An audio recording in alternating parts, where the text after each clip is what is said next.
All right. Welcome to the Black Male Impact. And today we will be talking about increasing our impact. Today we have with us as guest Dr. Philip Neely. And my name is Richard A. Cross, Dr. Cross. And we're going to go into this conversation today. And please feel free, whilst you're here with us, to share this dialogue with your community because you don't want to miss this conversation today. But before we start, we'll share just a little bit about Dr. Neely. He's currently the director of criminal justice program at St. Leo University. He's also an author, and he have done 22 years as a law enforcement officer. And Dr. Neely is a advocate for progress and change and leadership. And throughout this conversation, you will hear more about his commitment with the work to make a difference and being an example for men and young people alike as we go forward. But I will allow Dr. Neely to share more about himself before we get into this conversation today about increasing our impact. Dr. Neely, please share more with the listeners.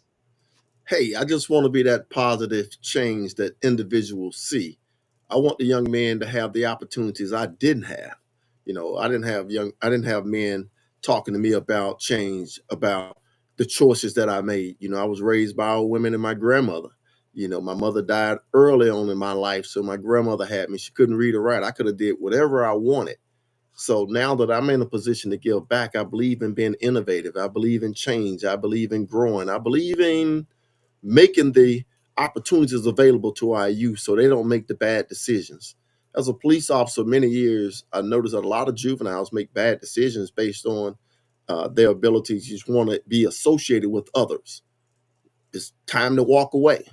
They say you can make a U-turn. You make a U-turn for a reason. Make that U-turn for the better, not for the worse. And then we talk about this thing called education. Right now, I know the world is pushing back. Well, don't go into education. You're going to get student loans. You're going to be in debt the rest of your life. Education will change your life. Correct. There's change in education because that's learning, and then learning never stops. So for me, I'm just a innovative, inspiring leader in my mind that I want to help others to grow, and I want to continue to give back. That's my mission. That's my goal. And my hashtag is striving to serve. That's We're right. coming up on Martin Luther King birthday with Monday. And he says, don't take a day off, take a day on. It's about service. So my hashtag is striving to serve. Thank you, Dr. Cross. Man, and that's a great reminder to all of us. One of my mentors said to me, service is the rent we pay for our time on earth. So we have to keep that in mind that, whilst we're here, our duty is to provide service to humanity, to help those who we can help to be the best they can be, especially if we have overcome our own challenges, to be where we are. Because some of us did not have to be in the positions that we are in. People have helped Mhm. us, but we have that innate drive that along the journey, we have realized that we have more in us because somebody may have seen it and we tap into that. So that is what we want others to realize on their own journey, as you have stated. But we're going to go into the questions. Hopefully we can cover a lot today.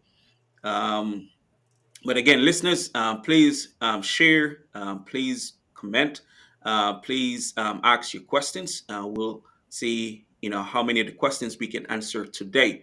But my first question to you, Dr. Neely, is what does authentic leadership look like for Black men and how can we embrace it in our daily lives? We got to get involved. Authentic leadership looks like getting involved, asking them to do the things that you would do. Knowing that you are real. One of the things I talked to a group about yesterday, we was having this conversation about, yeah, I'm a professor, I'm doctor and all this. Take away the titles. I'm a black man here to help lead and guide, and I want to do the same. I want to be on your level. So sometimes we spend time talking at our youth and not with our youth. And Correct. so we want to get back to being talking with our youth so we can have the open conversations, understanding where they are. You said something to me last week, and I remember that change is continuing. A Yeah. lot of people don't want to change, Dr. Cross, and we have to change. A young man told me in class, he says, well, we've always done it this way. It's always been this way. Why you want to change it now? I said, because life don't stay the same.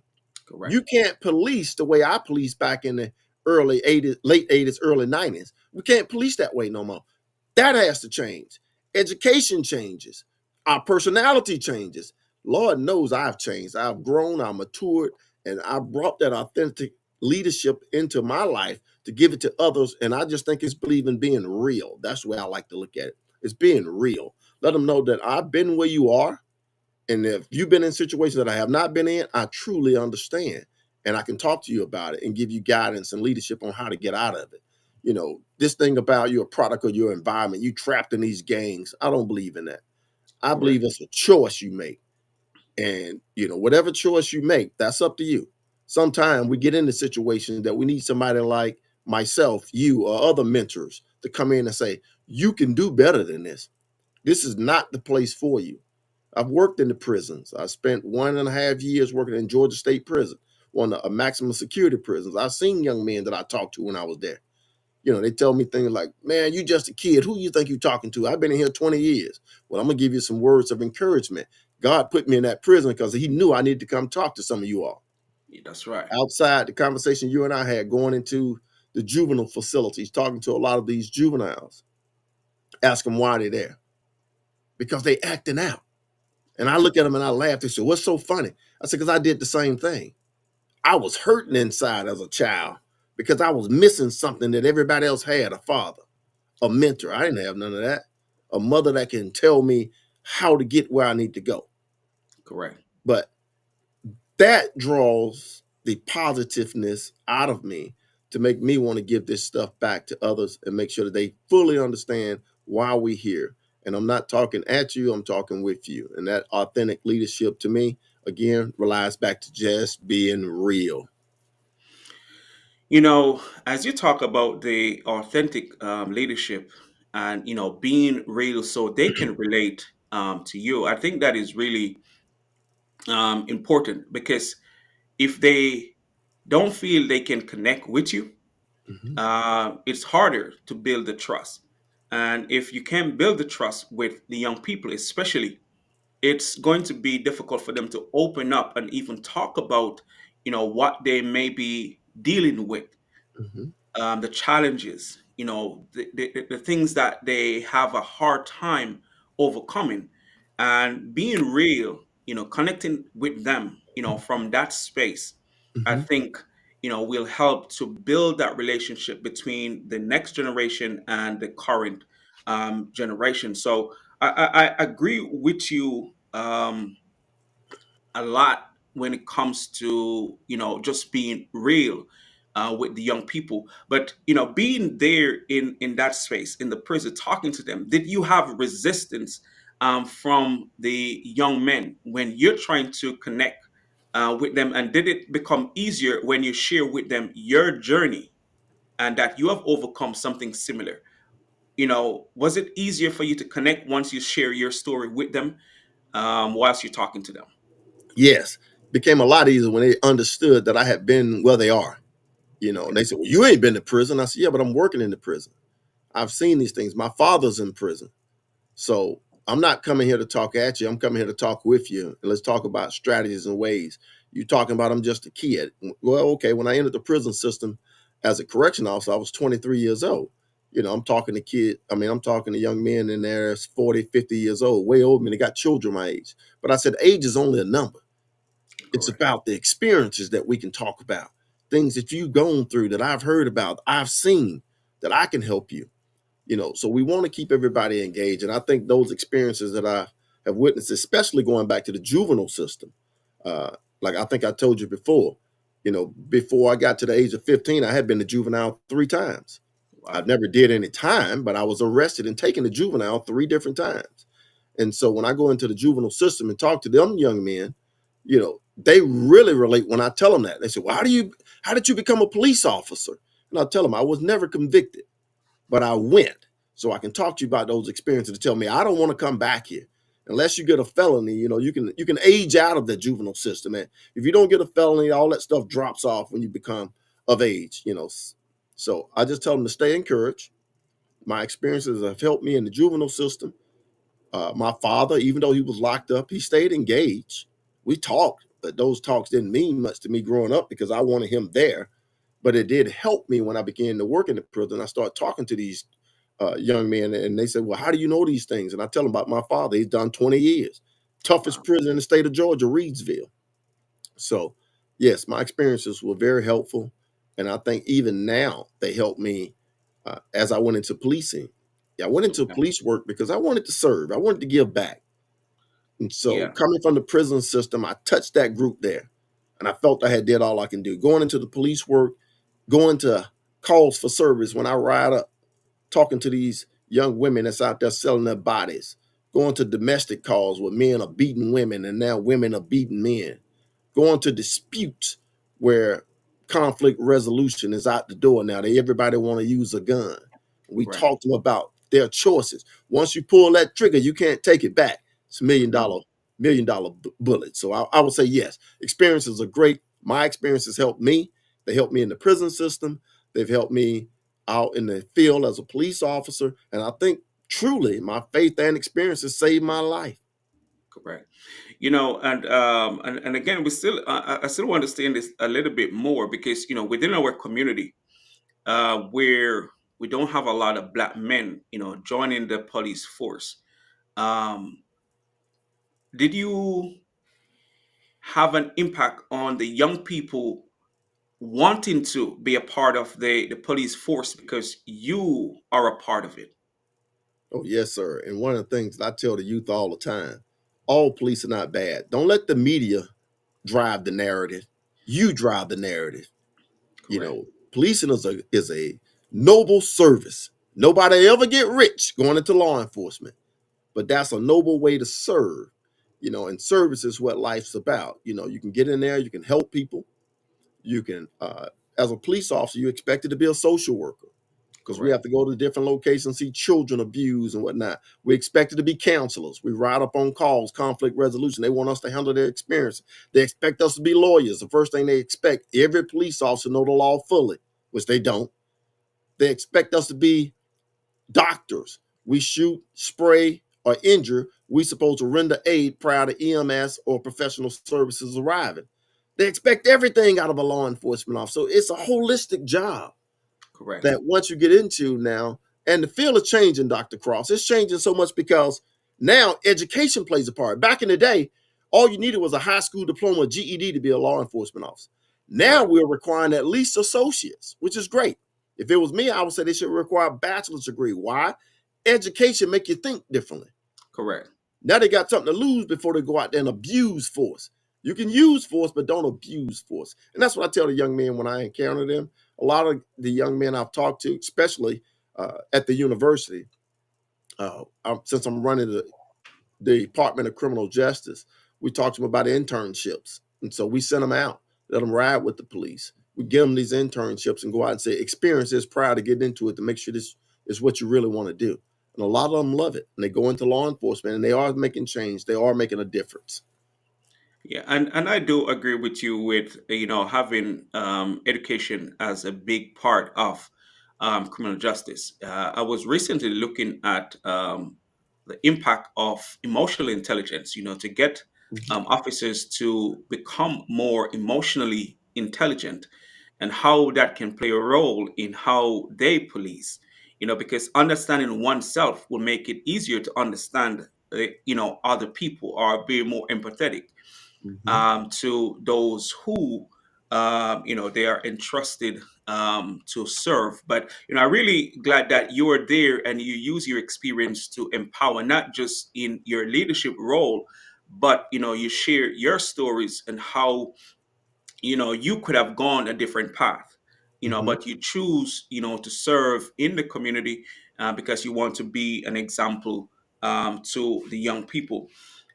So my next question to you, which is on social impact, which that's part of your commitment.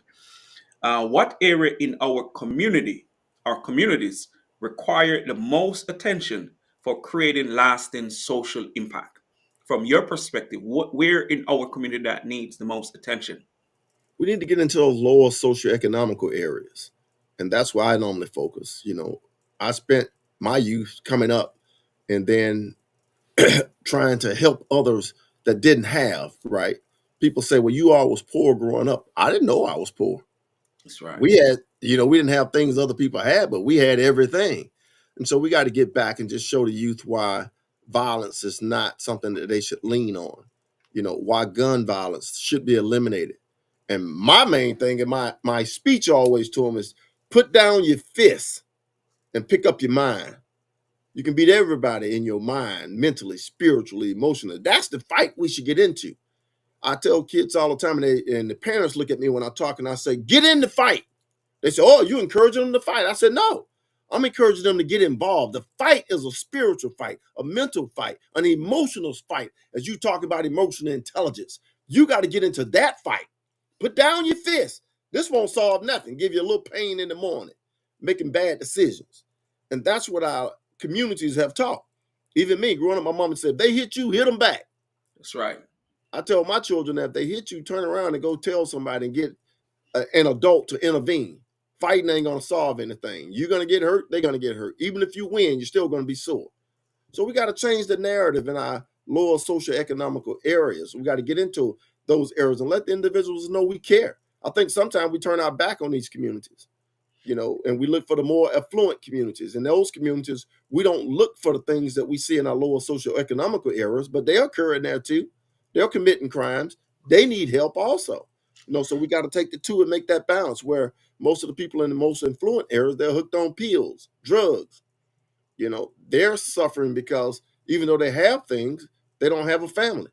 The families are there, but they don't have a family. You get me? Mom, dad, there, but they're not spending any time with them. They spend their time at work. So they're being left alone.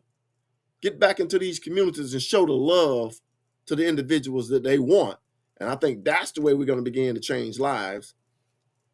I think that is really important. As I posed a question yesterday about youth violence, and some of the response, well, one of the response that really stood out to me was poverty and how poverty impacts violence within our community. And that's what you talk about, the low socioeconomic environments, where they lack resources. And, sometimes I do um, find it a bit challenging because sometimes when you tell them that there are possibilities, sometimes these young people cannot see beyond Mhm. their environment. And that goes again back to what you shared earlier, with your story, with your challenges, overcoming, those obstacles. And I know we spoke before, and I know you use athletics as your vehicle out of the community. So I think when we're talking to these young people within this space, um, I think sharing the fact that they can use whatever ability, it may not be what they do forever. Right. It may be something to take you out of your environment, because I think sometimes they find it difficult, to see beyond, although that's something we need to focus on, the low socioeconomic environments. But sometimes I think they have it hard to see themselves beyond their current situation. Well, see, that's why they need people like you and I. We come in and show them how this is possible, right? Correct. I didn't have that. It was a mentor that stepped in my life to say, hey, man, you can do better than going to juvenile. Let's run. I said, man, I don't do no running, but it changed my life. So poverty, sometimes I think we use it as a crutch. Like my wife, when we first met, my wife was living in the projects. And I kept saying, why, when we go out, you always say you'll meet me there. She didn't want me to come pick her up, Dr. Cross, because she didn't want me to know she was living in the projects. Wow. Because she, in her mind, it had been ingrained in her mind that all project girls were easy. It wasn't even about being intimate. It was about the feelings I had for her. But in her mind, that was ingrained in her mind. So that's why I say it's mentors that are needed, like you, me, and others that come into these communities and show individuals that the product that they say you're going to be of your environment doesn't have to exist. We Right. can change that term poverty to wealth. You know, there's a lot of people that was raised in poverty, but they are great men and women now. A lot of people that lacked education are educated now. My grandmother didn't have but a fifth grade education. She couldn't read or write, barely. But one of the things she wanted for me and my siblings is that she wanted us to finish school. She wanted us to go to school. She didn't know if we passed or failed. She couldn't read it. We just told her. But that's how I say education changes things. That's how I say poverty is a crutch. That's why I say to anybody that I come in contact with, it ain't where you're coming from, it's where you're going. Because I was that kid they say wouldn't finish high school. I was that kid they say gonna be just like your daddy, locked up in prison. Look at me now. See, the same kid that learned to be comfortable being uncomfortable. Sometimes it Amen. was uncomfortable times in my life, but I learned in my own mind who I was. I understand me. See, I love me. And once you love yourself, then you can find that path to greatness through men and women like you and I that's going to provide that service to these individuals we come in contact with. And I do agree with you. I really do agree with you because that's how I think we can make the connections, through our stories, through what we have overcome. Okay. Especially, those young people who are in the environment that they think they have to succumb to, Mhm. what they see around them. And that's one of the reasons why I'm having these conversations, with black men who have overcome their own challenges, to be, where they are. So other people, young people, and even some men of older age can see, look, man, you don't have to believe what society says about you. You don't have to limit yourself based on what society says about you, and you can overcome the challenges that you experience on the journey. And we have to believe in ourselves that it is possible. But I also like what you shared about put down, put down the fist and pick up your mind, because what we focus on really influence what we do. And Mhm. if we think we have to fight our way through fists, that's what we're going to think we have to do. But we think if we educate ourselves, that becomes who we are.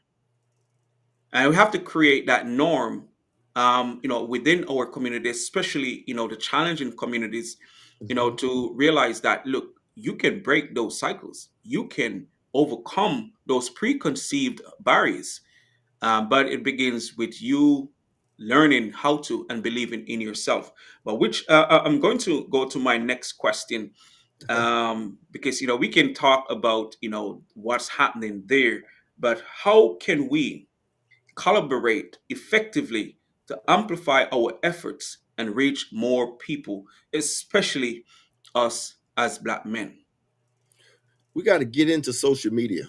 A lot of young men out here now, adults, professors, they don't get into social media. How do you reach the kids? They on social media. Get in there and interact with them.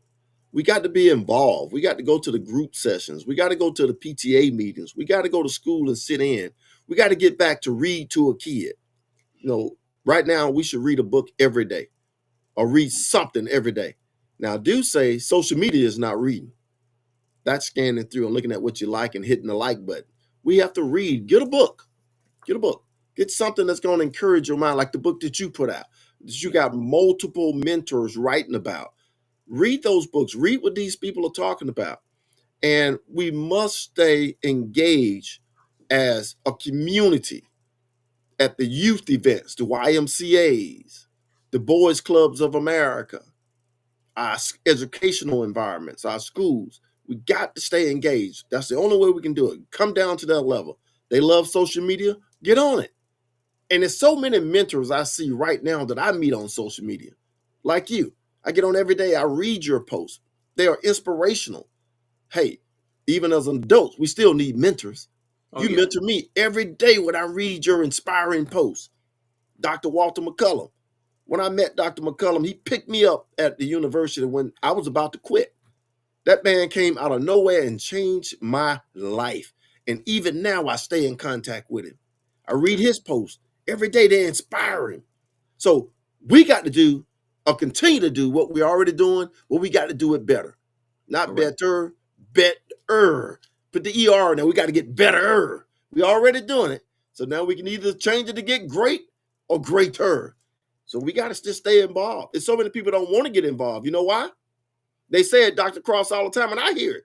That ain't my problem. Those ain't my children. I'll just move to another community. Well, I tell you what, keep moving. They're going to keep coming. Look at the Correct. affluent neighborhoods now. Crime is just tearing them apart. They keep moving. They're going to keep coming. The only way to change it, we got to change ourselves first, get involved, stay involved, and continue to work. Continue to work. The work you're doing right now, you don't have to do this. This work is important. And I thank you so much for it. Man, and thank you. I truly appreciate that. But I want to touch on the point that you made with us going in the communities and reading to the young people. I think that is really powerful, especially as Black men. And that is one thing that I want to do more of this year. I really want to challenge myself to do more of, going into these spaces like the YMCA, the Boys and Girls Clubs, or the schools itself, and to read to these young people. And why, as you mentioned it, it's like turning in my mind because, I've been thinking about doing it more because I think the young people have a certain perspective of Black men. They see a lot of negative things about us as Black men. And I think, by being in the spaces, talking to them, reading to them, it helps them to have a different picture of who we are. But it goes back to what you said, we have to, find a way to work together. And we can collaborate through those different mediums to help to change our community. And also that you mentioned that, we can't keep moving because the violence or the crime will go wherever we are. So instead of moving, I think as you mentioned, we should empower the young people more, do the work where we are, so they can see something different or believe something different. Because if we believe it is possible, then we have to help them to believe it is possible. As one of the quotes that I often share is that the conscious must help the unconscious to become conscious.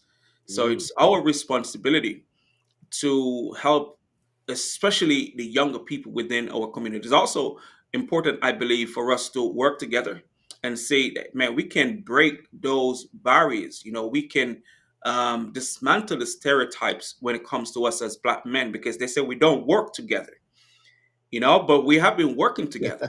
But as you mentioned, that we have to show the young people that we are working together, which now like online, because that's where they are mostly.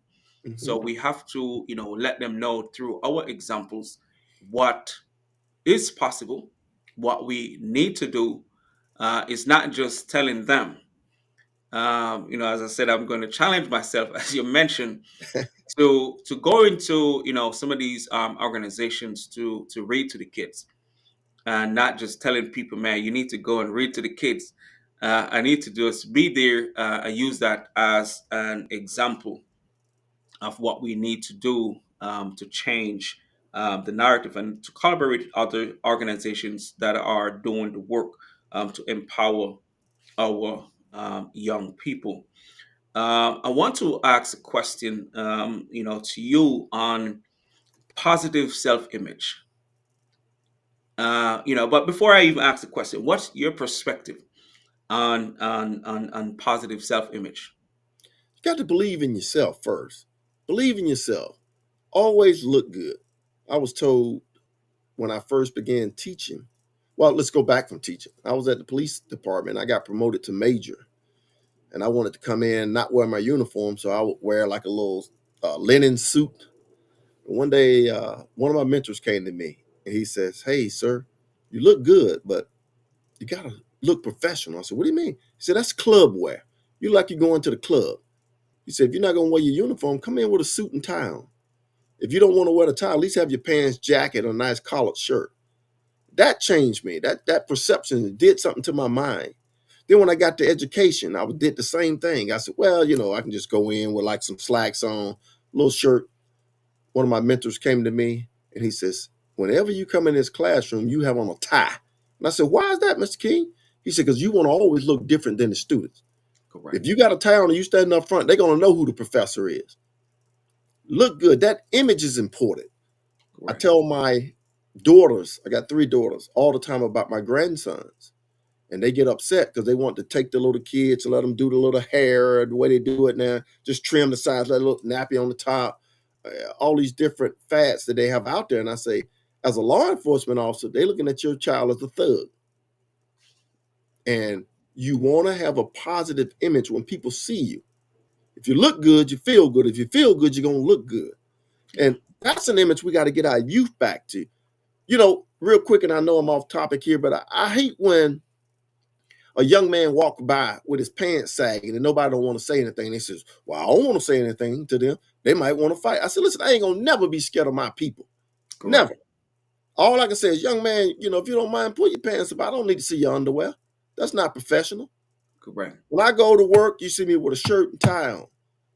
When I'm out, I look professional." And I think that every young man that I come in contact with, from my nephews to what I call my brothers in the community, I have that conversation with them.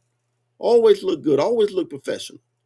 That's an image that portrays when it comes to society, when it comes to our government, and when it comes to applying for jobs. They look at this. You can say, "Well, I'm not going to work." So you post these pictures on LinkedIn, you post these pictures on Facebook, Snapchat, or whatever. Employers are looking at your profile before they hire you. Correct. So I Yeah. think self image is something that we should continue to focus on. And it's very important, very important.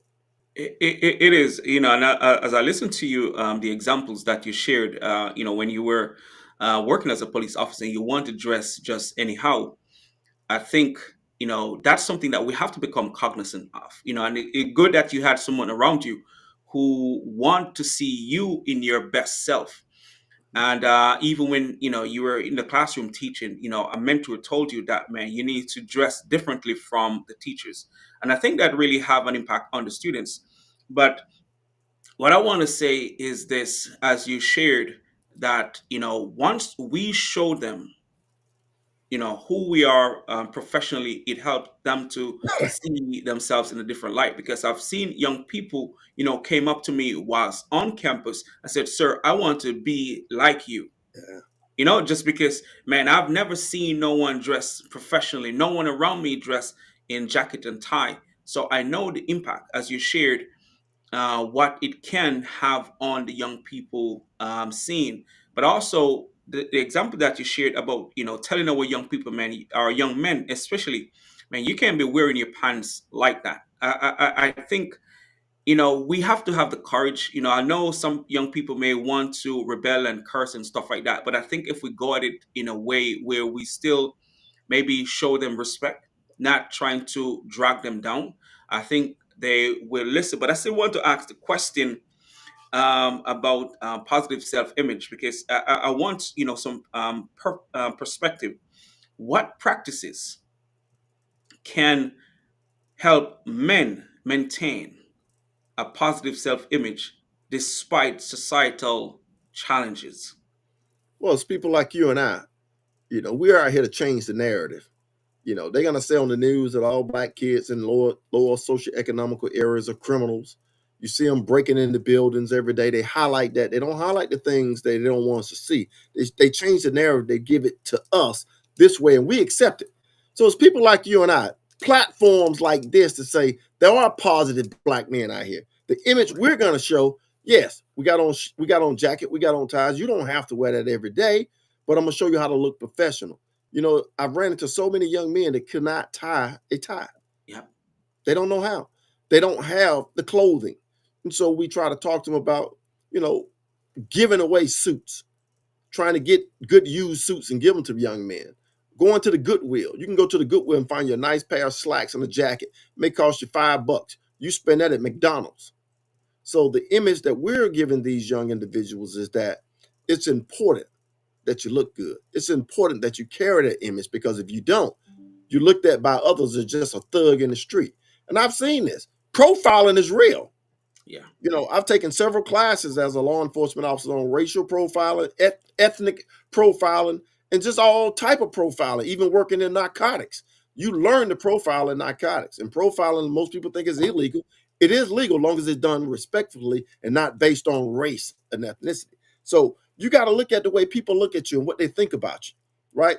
I want to see young men looking presentable, in the classrooms, on their job sites, in their communities. This was going to drive other young men not to want to do the things or have the narrative change to make us look negative. People like you and I is going to make that positive impact when they see us, in the community. Sometimes we're not, like a good example. I watch you at the gym. Your gym clothes are something that's representative of working out, right? Yeah. Not just some thug t-shirt with all your chest No. hanging out. That's workout. When you have on your sweats in the community, everything looks well, ironed, nicely creased. Those are the things that we got to get back to making sure these young men understand. Now, me, that history was brought up by my grandmother. Certain things she tolerated, certain things she wouldn't tolerate. One of those things is you're going to look good even if you have nothing. Even if I had to wear the same thing over every day, we will wash it, we'll iron it, we're going to put it back on, and we're going to make it look good. That's So don't right. tell me you don't have. That image is very important. And I think right now we've gotten away from it. I think the parents are scared to tell the kids not to wear the clothes a certain way. Parents have become socially accepted to some of these things. Like I was talking about the haircuts and all, and how the community looks at it now. You can have those type haircuts and be a lawyer and be a judge. But they have already gotten to that point. I'm talking about the youth trying to get where we are or where we want them to be. We gotta have them have a good positive image. Go get a nice haircut. If you want to wear it that way, shape it up and make it look good. Shave your face, look nice and clean. If you want to wear a beard, keep it trimmed up real nice. And those are the things that I'm seeing that we're getting away from personal grooming. All that plays effect as we look at making these young men in our communities and changing the narrative for those that think because where we live, because of our zip code, that we are just thugs and criminals. Some good men and women in those communities. People like you and I got to bring them out and highlight them, you know, Correct. Correct. and not Uh, just through athletics too. I love athletics, but there's a lot of academically challenged people in those communities that have something that we need to get highlighted and bring them out and talk about it. Yes, sir. and as you bring up the education piece and within the community and highlighting the positive things that these young people are doing outside of athletics, I think that is important. But as you shared, man, with the image that we portray, that we share with the world, the world already put us in a box and say, that black male is a thug because of how we dress and stuff like that. And I think we have to become really cognizant of, the images that have been portrayed about us and realize that, saying, I'm going to show up anyhow I want to rebel or to, it's only put more challenge on us. Hmm. I think, we have to really present ourselves in a way, not to say we are doing it for society. We are doing it for ourselves. It's not that we are trying to appease to them who may look at us a certain way, because we have been conditioned to say, we are thugs, so we are going to show up like thugs. Then if we are not going to show up, we're going to show up like somebody else. But I don't think we are showing up like somebody else. I think we have to realize that we have to take care of our self image. We cannot show up as how society have been socially engineered, for us to present ourselves. It's not to say everybody should dress in suit and tie, but as you mentioned, we have to make ourselves presentable. And people may have different opinions that, yeah, we can show up anyhow, but I do believe that, we're always representing ourselves, and we have to choose the best way to represent ourselves. But you make a valid point with the young people in the community, that we must highlight those young people who are doing well, not just those who are in athletics. Although, that was our vehicle out of, our situation. But now we become more aware of highlighting the young people, who are academically inclined, who are doing well in engineering, being that we want more of our young people, to go in those spaces, to explore the STEM area. I think, we have to kind of paint that picture. But, just to go back with self-image and how important it is, we have to be the example. As men, we have to be the example. If we want to see change, we have to be the example. If we want our young people to think differently, we have to be the example. It can be a little bit of work, but as you mentioned, we have to be uncomfortable, being uncomfortable. Be comfortable with being uncomfortable, because that's what it takes. Sometimes, we have to realize that we have a responsibility. The load is heavy That's right. and we can't get tired. I often ask myself, what in the world was in Martin Luther King's Jr. mind when he was a child to be that smart, that brave, that courageous, to put service first and put his life second? He was willing to take all of the punishment for us, all of the licks for us. He never fought back, nonviolent. And then you had the other side where Malcolm X said, by any means necessary. And people challenge those two statements and they try to come to a mutual understanding. I say, you got to use common sense. Our common sense now, nobody wants to be beat no more. Back in the day, yeah, we took that. Now we're not going to be beat, but violence is not the answer. But when I talk about being tired in our self-image, I look at those two individuals who was on two different sides, but they had the same motive. That was service of the people. And like us, I hear people all the time saying, I'm tired. I'm tired. That ain't my job. It is your job. Until the day I lay down my life, I'll be providing that service. I won't get tired. I can sleep when I die. Right now, my goal is to make sure we begin to change the mind so individuals don't end up like I was. And I thank God that He brought me through. I thank God for my grandmother, and I talk about that all the time in this book. That's why I wrote the book, The Overcomer. It's about my life. My wife told me one day when I wrote that book, she came to me and she says, I think you're telling too much. You don't need to tell people that. You're a doctor now. And I said, no, Right. I'm a young man. I'm a black man. I'm an American. That's the title you give me. Just like I tell my students, if you respect me in the classroom, you'll call me Dr. Neely. If you Yeah. want, you can call me Philip or whatever else you want. I'll answer you. Outside of the classroom, you don't need to call me doctor. My name is Philip Neely Jr. Now, if you respect me, a lot of them still come up and say, hey, Dr. Neely. I say, hey, Phil, shake their hand and walk on. Because I'm not hooked in titles. Same way in law enforcement. I see people say, don't call me lieutenant. I'm a sergeant. Don't call me sergeant. I'm a lieutenant. Don't call me lieutenant. I'm a major. I say, when it all boils down, you're just a certified peace officer. The Yeah. rank is your status of where you are. You can't take it with you. It ain't there for life. Because me, I'm not going to worry about a status or a position, because I tell the young man the image I portray is that I'm going upward. I hope you're coming with me. I'm going to bring you with me.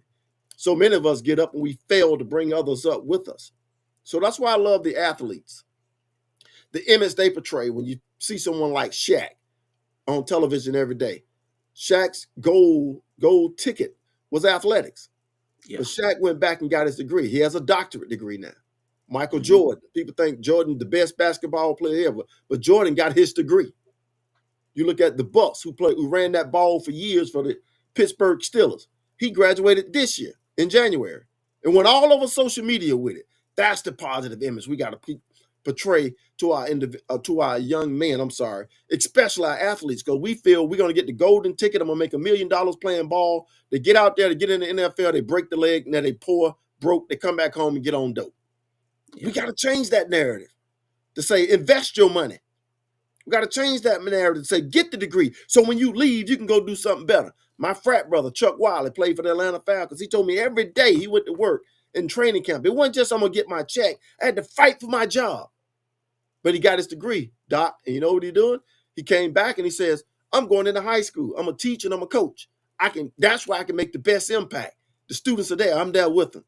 That's the image we need to be portraying to these young men, young women, anybody we come in contact with, if we want to change the narrative of how society looks at us and how we are going to be having them portray themselves going forward. I agree with you 100%, especially highlighting those athletes who have gone beyond athletics. Because I remember I did a presentation and I brought two pictures. Well, I had like four pictures to these young kids, and there were I don't remember the athlete's name, but no one knew him. But he's a football player. He graduated with a 4.0 GPA. And everyone knew the rapper, but no one knew the athlete with the academically sound, foundation, and no one knew Robert Smith. So I was like, who these young people are seeing. As you mentioned, we need to bring that image to them to let them see beyond their environment or what they're accustomed to seeing.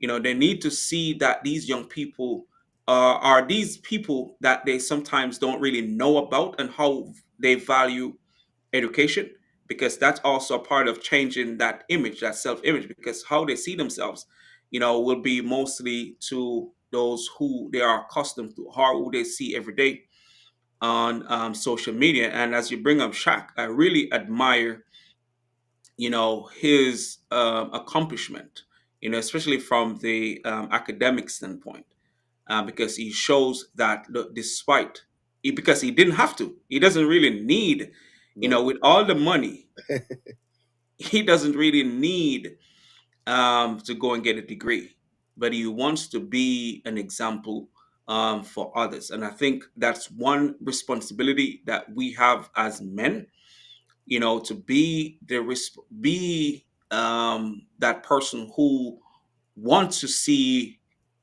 change. It Right. may seems like we're doing a lot, but again, we have to, take on that responsibility. I think we have an obligation to do the work, to show up, to go the extra mile. So the young people, especially those who are coming behind us, can strive, for more, than they sometimes believe they are capable of. Yeah, I think we just have to take that responsibility.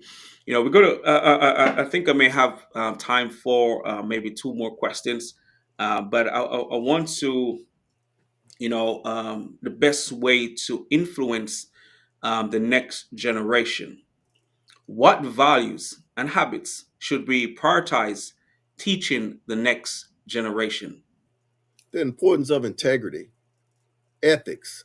It means everything. We don't care what people think about us, but we care what our record shows about us. You got integrity. They know Dr. Cross is a man of ethics. He don't tell stories. He don't lie. Stop portraying these images where we're on social media drinking and smoking, and the kids are seeing that and they think that's okay. I tell them all the time, it's not good for you or your body. But if you choose to do it, don't let everybody see you doing it. Go by Right. yourself. That image goes a long way, and it ties to that ethical integrity that we must continue to have these young people display. And I talk to them all the time. When you start thinking about your mother, your father, your household, your community, what we used to say in the old days, it take a village to raise a child. Now that village is gone, because don't touch my child, because we don't feel ethically, or we have that integrity in our mindset that person gonna do the same thing or the right thing for our child. So we have to make sure that we're doing the right thing and make sure we grow our kids in a way that they embrace integrity. They have those good ethical values. And it's going to start with us, young men like you and I and other mentors that are out here that are showing how well we're doing and why we made that change. Now, my nephew told me one time, he said, "Unc, you always talking about this and that now, but you back then you did this." I said, "But I made the change. I'm trying to tell you so you don't make the mistakes I made. See, my mistakes are my past. I don't want you to go through those experiences that I went through. That road was rough and heavy. I'm trying to stop other young men from going down that road." And that can be done through good ethical decision making and having good integrity where people know you're going to do the right thing. One last thing I put, my mother told me before she died, and I know that's just a saying, but she always instilled it in me. What's done in the dark is going to come to light. And if you got good integrity, you make good ethical decisions. When the light comes on, you ain't worried. Correct. Yes, sir. Yeah, we always have to represent ourselves despite where we are, the environment. We have to remember we are representing ourselves everywhere we are, and that is so important. And because again, we can tell the young people what to do, but they're seeing us. And if we are telling them one thing and then our actions are not the same, it's like, what sense does it make to tell them one thing, but we're not practicing what we are doing? So it's important that we practice what we preach, especially when it comes to changing the narrative. Because if things are going to change, we have to model what we're telling the young people, especially those who we want to influence in a positive way. And I have a question here from MBK Dayton. How do we, as men in our respective communities, break down these self imposed silos to improve our communities? That's a really critical question. Yeah, and we got to just, as we said earlier, we got to stay involved. We got to stay engaged. One of the ways we can do it is what we're doing now, these forums. I just told you prior to starting, I'm going to Ohio. Yeah. That mentoring in my mind continues. You all mentor me. Like my wife said, "Well, you're not on the panel. Why are you going?" I said, "Because I want to hear what they got to say. It's going to That's right. impact me." Right? I came to Milwaukee. Why? I wasn't on the panel. I came because I wanted to hear what you all had to say. I wanted to see the young men and women in there, and I want to experience how they feel by being in the audience. That was the best place I can be. I don't Correct. need to speak all the time to get my point across. I need to sit in the audience. So every now and then I can lean over to a kid and say, "What do you think about what they just said?" And Correct. hear what they got to say and relay that back to the panel, because the panel has the knowledge. They put it out there. We got to continue to get involved. We got to stay involved. Stop saying that's not my responsibility. Stop Correct. saying I'm tired. We ain't tired. We got to stay in the fight. We got to That's stay right. in our community. We got to stay engaged. This is about us. If we don't fix it now, we're going to pay for it later. Because the people or the young men and women that's coming behind us, they either going to lead us or kill us. They either going to lead us or kill us. Now you got to think about conflict resolution is out the door. They don't use your fists anymore, which I disencourage anyway. But now they want to use guns. And they don't understand the negative effect of using a weapon. Once they pull that trigger, you can't take it back. We got men and women sitting in prison now 20 and 30 years because they made one bad decision. They pulled a trigger instead of walking away.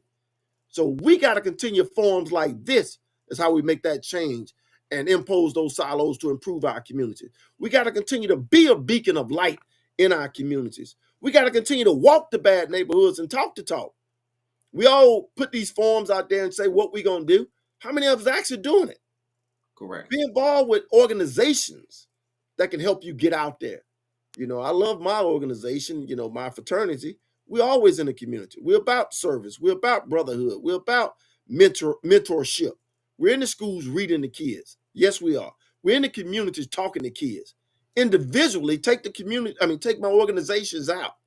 Philip Neely Jr. I go back to my hood, and I call it the hood because it's still the hood. I go back there because I ain't outgrown that place. Well, people say, "Well, I'm above that now. I live in Roswell, which is the affluent area. So what? Where you live? That ain't changing the fact of who you are, right? Go back to those communities and talk to individuals. Help. Pull somebody up that may need a little help. We break those silos down by being engaged. We break those silos down by caring. Too many of us Correct. don't care anymore. Continue to care. Continue to stay engaged. Continue forums like this, Dr. Cross. Continue forums like this, MBK Dayton. I'm coming. I'm coming. And I'll be in the audience. And I hope to meet your panelists.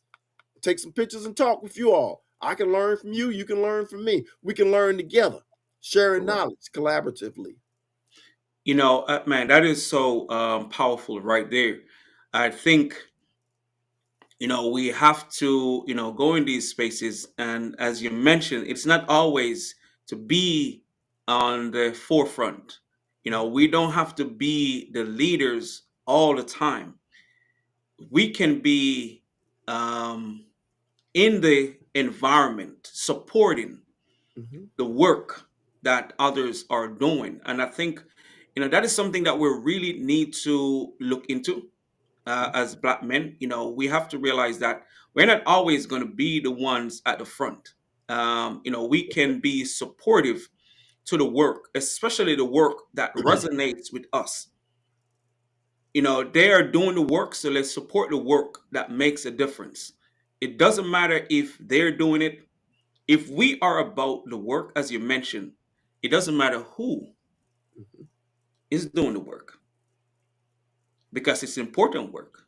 So we need to support the work, and to those self-imposed silos. And I think, as I said earlier, when you mentioned reading to the kids, I need to find those organizations close to me that are doing the work of reading books to kids, and join forces with them to read to the kids that they especially when they want black men to read to the kids. I don't have to form an organization. I can join someone else organization. I know Mr. Davis. Just he have a program that real men read. So I think that's one group that I can be a part of. Go and support his work on reading to the kids that they're reading to in their communities, and that's how we're going to break down these silos and improve our communities. Because again, if we are about the work, it doesn't matter who's doing the work. We can support the work that we believe in and have some love for, so we can change the narrative, and also that will also build trust Yeah. amongst us, because not working together don't really build trust. It's working together that helps to build the trust within our communities, especially amongst black men, because we have been conditioned to distrust each other. And I think by working together, man, that will really help to break that barrier Right. of distrust amongst each other. So I really appreciate that question, because I think it is something that we need to do more of. See where we can support and help the organizations doing the work that we are passionate about. So we're getting on the top of the hour with this conversation today. There are few more conversations that will be held in this series on this topic, and how we can increase our impact, especially as black men. And I think that break those imposed silos down is a great way for us to increase our impact. Join forces with those who are actually doing the work. But before we go today, first, I want to say thank you for being here, on the platform to share your perspective, knowledge, and insights. But before we go today, what final message you want to share with the listeners? I want them to know we got to stop bringing each other down and start lifting each other up. That saying, lifting as we climb, is important. Divide and conquer is serious. And that's what we are now. We keep dividing and conquering each other. We break each other down so we can be better. I say that to say we can learn from everybody. Take away the titles, take away the status, and just look at everybody as Americans, right? And if we do that, we can learn and we can grow. Our young men and women want to see us doing better. They want to do better. They need better leadership, and we're going to bring it to them. So when we out on social media, make sure that we're being positive. Bro Worley, he inspires me every day with his inspirational quotes as a pastor, as a fraternity brother, as a man. We look at Dr. Cross. You inspire me with your quotes, with your ability to navigate these quotes between education and life and manhood. And the other brothers, Dr. McCullum, who goes back and lifts brothers up all the time. Let's continue to have that uplift in our life. Let's continue to let the light shine in us so others will see our light and know that our hearts are pure. Mine Correct. is. I'm always here to help, sir. I thank you. Please continue what you're doing. You are making an impact in society. You are making social change. Man, I appreciate that. And that's a great reminder to all of us to live as we climb, to help each other. And because, one of the things that we don't always realize is that the people we meet may not be doing as well as we think they are. Right. And to be of support, to be that light, to cheer someone on, I think, that's something that we can do. I don't think it's going to cost anything to be kind, to be supportive, because, support doesn't always necessarily be monetary. It can be encouragement. It can be say, man, yes, I believe you can do what you are doing. Right. Keep going. And as I tell people sometimes, even on the journey doing this work, some days I'll get up and somebody send me a message and say, man, what I read yesterday really, give me the encouragement. They are saying to me, the Mhm. work that I share, encourages them. What a But blessing. I was saying, man, you don't know that which you shared, that I shared, encourage you. Your message back to me encourages me to keep doing the work. So, as you shared, man, it's important, that we lift each other. And it doesn't matter where we see the person, because they may be ahead of us, they may be alongside us, they may be behind us, they may have more success materially, but that doesn't mean they are encouraged. Right. Because as you shared, when we just start the conversation, when you were growing up, to you, it wasn't poverty, although, that's what people thought. But, you have the love, the support, and that really what encourages you. So, we have to be of support to each other, despite our social status, despite where we Mhm. find ourselves, despite the titles. We have to realize that, the titles doesn't really prevent certain things. So we have to, just be an encourager, a supporter as we continue on this journey. And for the listeners who are here with us, I really, really appreciate you all being here this Saturday morning.